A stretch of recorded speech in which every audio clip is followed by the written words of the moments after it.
Kapon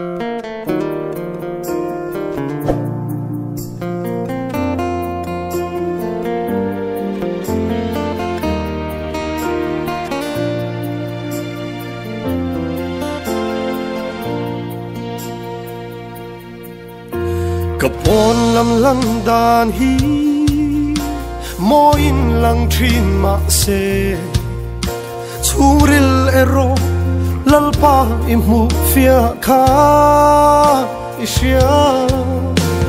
abol lo zia shereng chung si hian eng tin nge mo min la en kol dua mal min la som du le ivan iku chuak mo itin le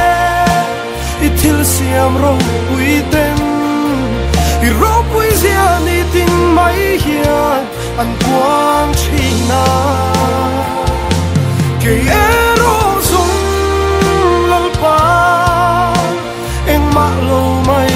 ni ma ila nang meu ka fak thei hi lalpa ka van lo ui ren nu ngai dam kha nang lo athang to lo ke ero chuan voi tam ka phat san che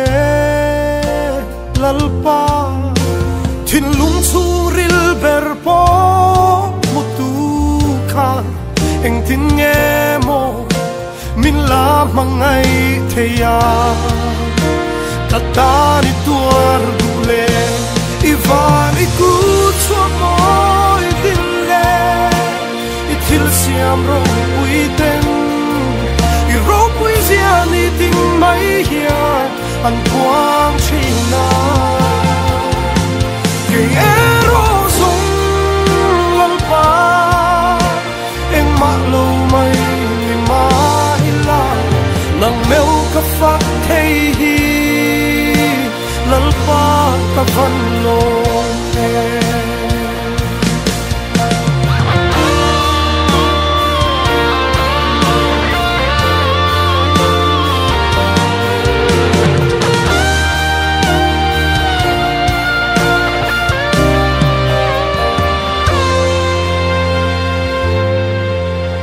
ha chul na tur zonga kong dang ka zo ve pon he thin lung hian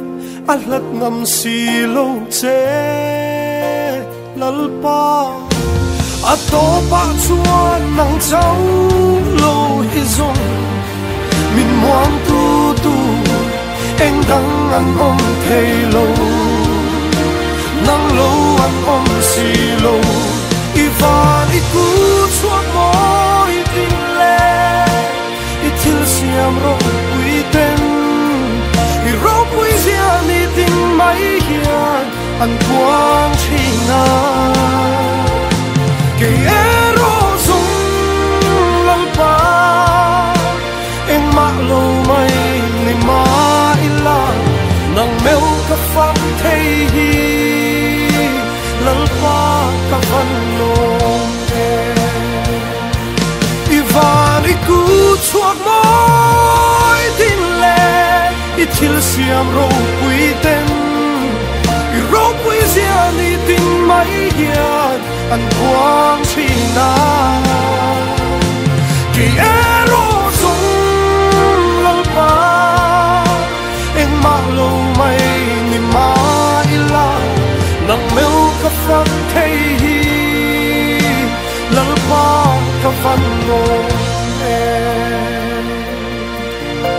nang meu kan fak thei hi lalpa kan van lo